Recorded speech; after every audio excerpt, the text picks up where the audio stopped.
Welcome back to race 2 of what has already been considered a thrilling weekend of racing, one of which is the European Super Touring series. Whilst not on the exact same weekend as the Alsace Historique, there are some other classic touring cars taking part here. We did spot a Ford Sierra in the fray there, one of the newer cars, all things considered. And perhaps one of the rare sightings of a rear-wheel drive doing well on a French venue, outside of the BMWs we saw on Saturday.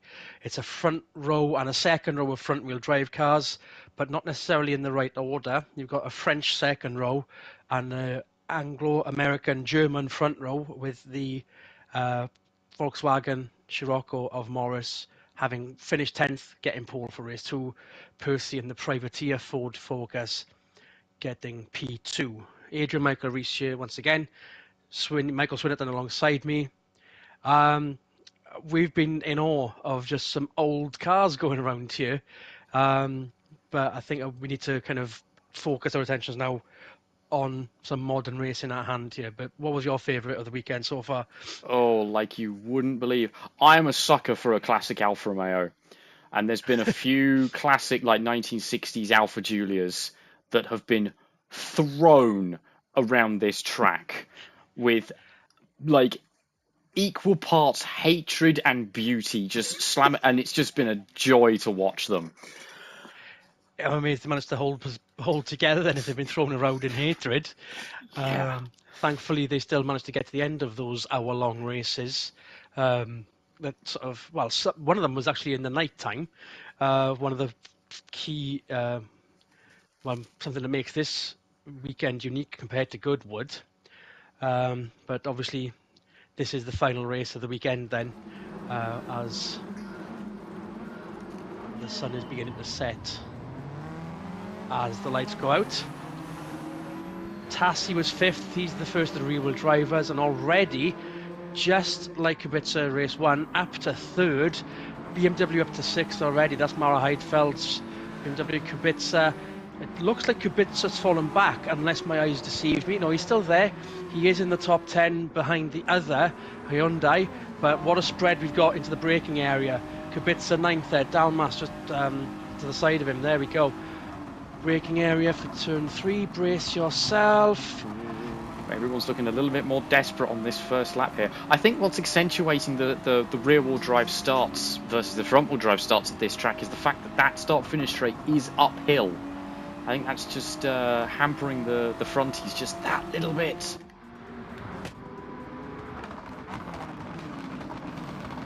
Not the only uphill start. Heidfeld up to 2nd.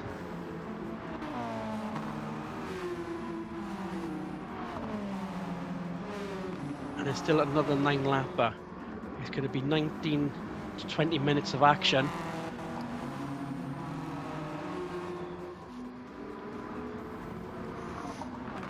Pretty much single file through the carousel. No major wiggles from anyone yet. And then the two Audis still holding position, bookending the top 10. Or just the shelf of the top 10 rather than a bookend. Winkelhock 14th. Ronholm got himself passed around the outside. This is the sort of stuff I expected Vettel to do in race 1, but he's doing it here. Oh, that's brave. There we go. Now that he's had 9 laps of racing under his belt around here, I think he's finally clocked where he can have a go at people.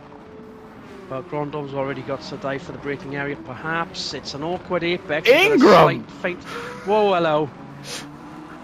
With a dive, making it 3 wide and made it stick to a degree because he's in front of the Audi. And alongside a VW AG combatant in Gronholm. That won't do not messing around affiliation any good. Bit of a switch on here. Oh, you saw Gronholm being a tricycle at some point there. Yes, he did. The front wheel.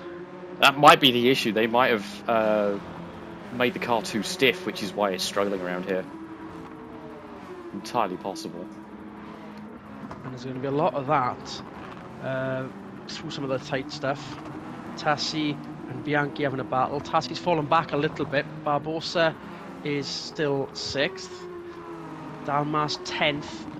He had a decent run, but I think he's going to fall back into the clutches of McNish, who is there or thereabouts. Now that he's in the traffic, he's going to struggle more. Percy is now down to 5th, so sadly that privateer entry is not carrying him up against all these works entry cars, and I fear he's going to continue to fall down the order here. Yeah, Barbosa was already on the back of him on the exit of that 90-degree right, as is the rest of them. There's Bianchi, Tassi, Kubica.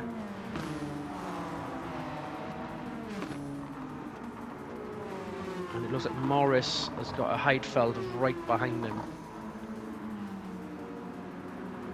They've got the braking area just shy of the test pit lane exit. Heidfeld made up a lot of ground through that hairpin. Now, for anyone that hasn't seen this circuit before, this is completely new tarmac, this stretch. Just after that hairpin, instead of going left and hairpinning, there's another village the other side of that hill, and the track would come back here, but they've done a decent job of making the old and used layout look like it was never there. There's some clever planting of trees in the last 15 to 20 years and the grass growing. It's a very idyllic place for a race. Yeah, it's very much the hills are alive with the sound of race cars currently. Morris now very defensive on Heidfeld. I think Heidfeld's going to get this. Yeah. If not this lap, the next. Capelli, this may be a matter of time given the speed we've seen out of the BMWs and the V-dubs over the course of this season. And this is mirroring the Liozzi-Capelli battle, because they are in a similar position, front-wheel drive ahead of a rear-wheel drive. With form is that Korean Hyundai driven by an ex-Italian Formula 3 champion. I think they managed to recruit cleverly. Oh, there goes Heidfeld. As has BMW. For the still lead. side by Can he side. make that stick? I think he's got it. It's happening. He's got it. There we go. So where we had a BMW leading race 1, we now have the other BMW leading race 2, and he's presumably he's already making a gap on Morris. Remember the active conservation of these tyres. Maybe, unless that Scirocco, which might get a wobble on later, if it's going to be grippy enough for the lighter car to get that back. I mean, it almost did there. It made up some ground for sure.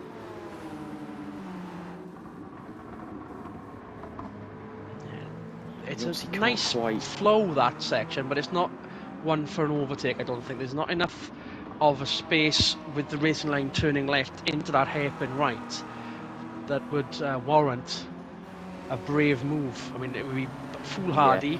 That hairpin is probably better suited as a setup corner to get someone on the cut back in the following left-hander going up the hill. Yeah. Is how I would try and do it if I, to put my old crash helmet on. And speaking of, I think that's why Ingram was off towards the end of the race there. He was doing that, as you discussed with him over the last... Yeah, he got a little tap on the rear just as the car was fully unloaded on the rear, which sent him round, and then he had the little scuffle a few corners later. So that was why he went tumbling down the order. So here's the midfield. Vettel 11th, McNish and Ingram having their personal battle. As you see the rest of the... back markers propping up the field. We do see one straggler starting to fall back. Mauro Heidfeld with the fastest lap so far, but there goes McNish. Oh, there's almost a glimpse of a move, but here comes Ingram. McNish did not feed the power on there, but very defensive from him there. Almost trying to give him what for then. Hopefully that's not going to see the red mist descend on Ingram. No, I shouldn't think so. That was just two different lines coming out the corner and then going into the next corner. And again, here we are. See, Ingram is taking a later apex and trying to get himself a better run out of the next corner to try and pass him down the straight instead of sending it up the inside into one corner. He's trying to go for the safer overtake, which is more momentum coming out of the corner, where you can just pass someone down the straight, and there is nothing they can do about it. Heidfeld still leads. Capelli still third. But Liuzzi is still very close to him. McNish almost wide in the exit of the carousel, but enough down the inside of Vettel there. All right. A slight Sometimes little bit it of works, sometimes it argy-bargy, doesn't. and now he's going to have a look But- at Dalmas as well. Oh, That's a that was push. naughty.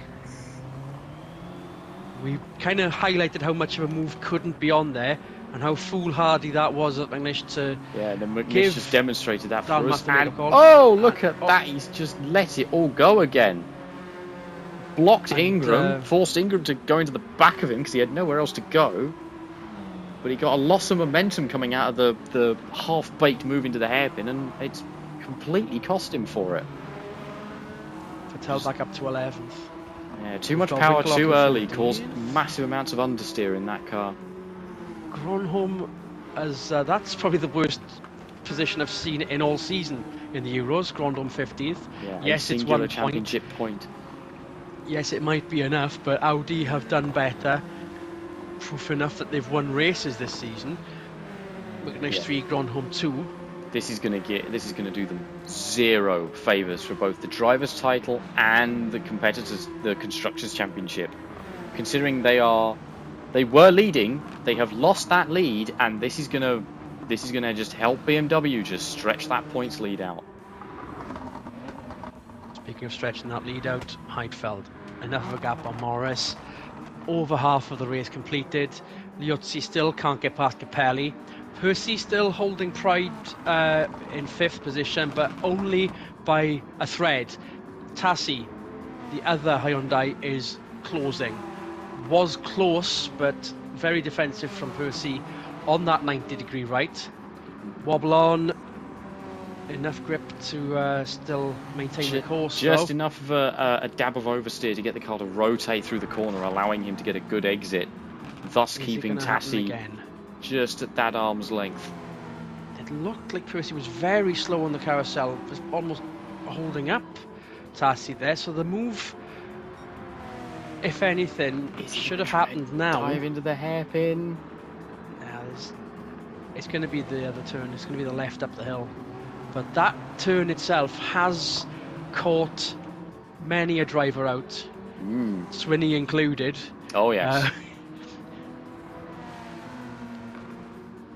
Yes, I had the good fortune of running a 1960s historic Grand Prix car around here for the historic a few years ago, and I binned it in that wall right there. Speaking of binning it, we saw the Kubica BMW almost. You say that? Mind you. Threading the needle. Got bored of staring at the back of a Peugeot. That barrier on the exit, which really should be the pit entry, and there's a reason why it's no longer the pit entry, track limits and all, that was going to hurt the car, if not hurt the driver, and Kubica, as you say, the needle straight through. Yeah. Ingram up to 11th, ahead of Vettel. Clearly McNish the man is not scared of off, width restrictions. and with how narrow that car is, you can see why. Both Audis now propping up the points paying positions, let alone the top 10. It's been a bad day for them. Ingram, what do you say, this is so-so. What do you say, Swinney, that he's scraping on? This is perfectly good. He's second out of all the privateers, with Steve Percy well into the top 10. And now he is 10th. He's just got around the Peugeot. So he's showing up one of the works Volkswagens. He's in front of a few manufacturers and most of the privateers. He's scoring points again. It's once again, consistency is king. Yeah, it's going to be a miracle in the Privateer Championship that the Lloyds Fords do anything slightly stupid to capitulate what was hard-earned at Dragon Trail Gardens.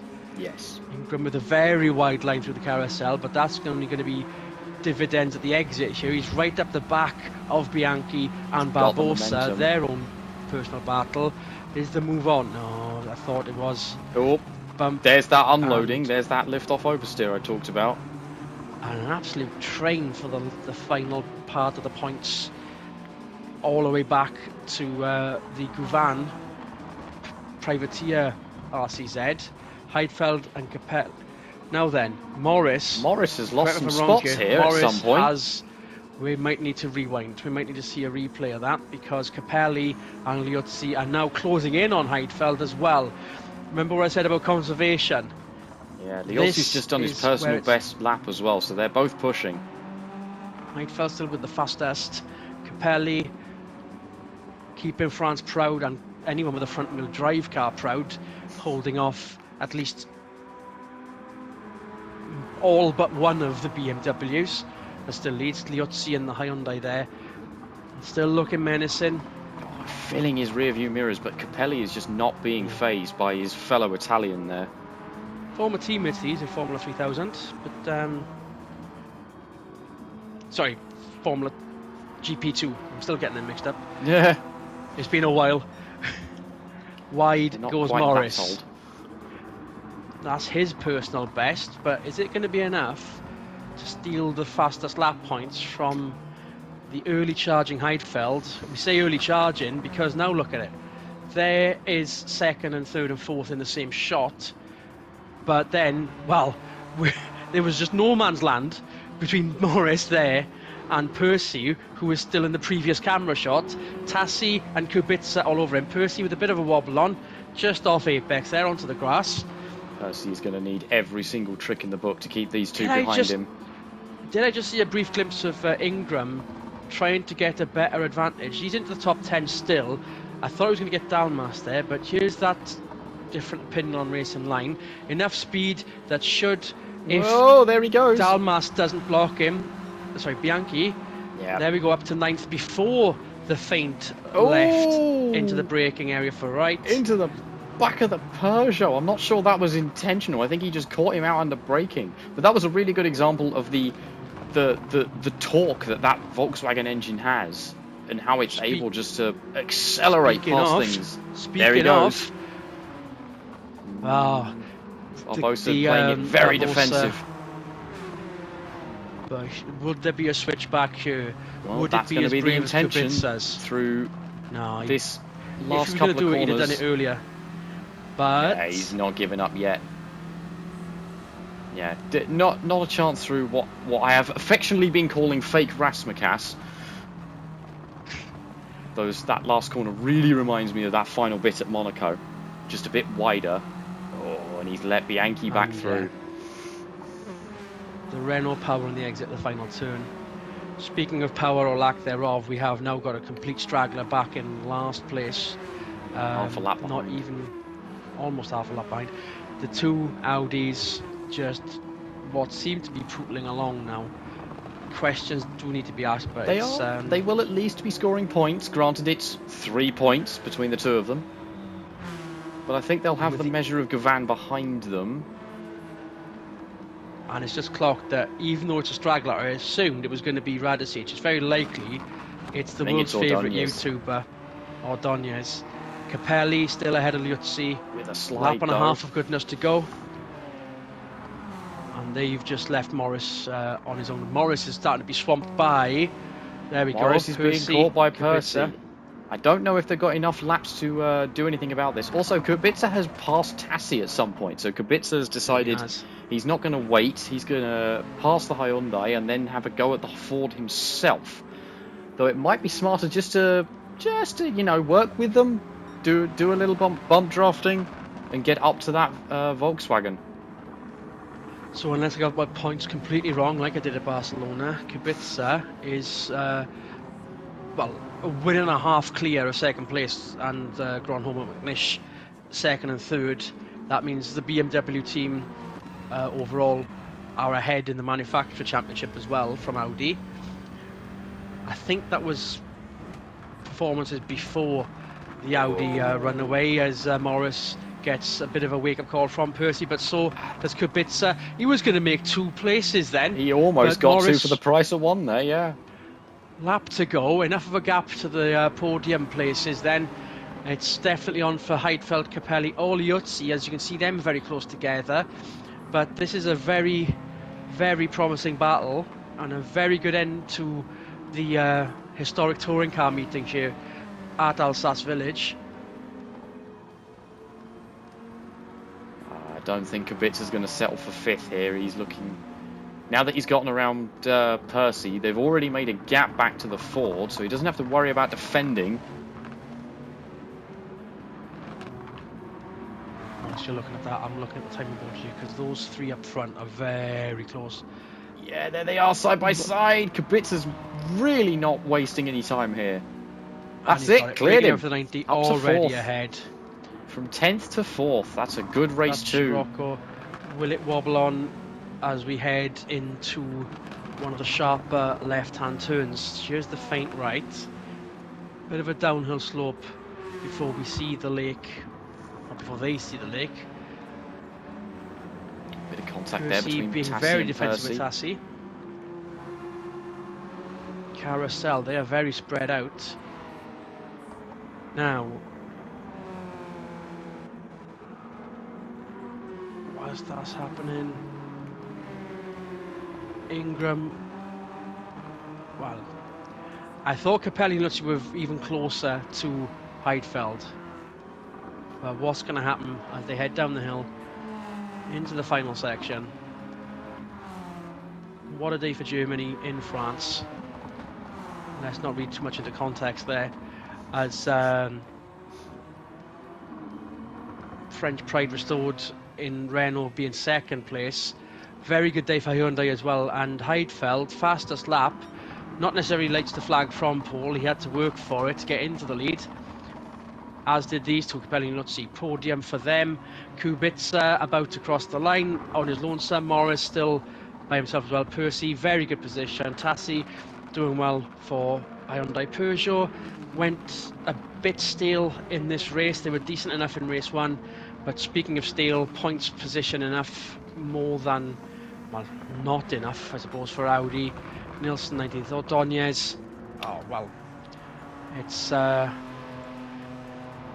enough of a popularity slot, but words need to be had at Peugeot's privateer outfit, because we're still waiting for him to finish, basically, as these guys go down in the cool down lap. Not much of an attendance other than the main grandstand, but you can see why they chose this venue, because of what we saw on screen. A good day for BMW, and a good day for this venue, wouldn't you say, Swinny? Yeah, absolutely. I'd say definitely a good day for Heidfeld and Liozzi, as they got 2 podiums in both races. That's a huge points haul, especially with Heidfeld getting max points in race 2. That's going to seriously bump him up the championship order. Yeah, he's now 4th, and in his final BMW contracted year, having come back out of retirement, BMW still owed him that favour, and he's rewarded them with getting them ahead of Audi in the Manufacturer Championship of the inaugural European Super Touring Championship. The Lloyd's Racing team, with both of their drivers doing well, 94 points overall in the Privateer Teams Championship, ahead of the solitary HPI Scirocco in the hands of Ingram. And we're going to the Red Bull Ring for the next race. More high speed into braking areas. What do we reckon is going to happen there then, Swinny? One would assume front-wheel drive advantage, as we have seen in the World Super Tourers when they went there, with Volkswagen wrapping it up.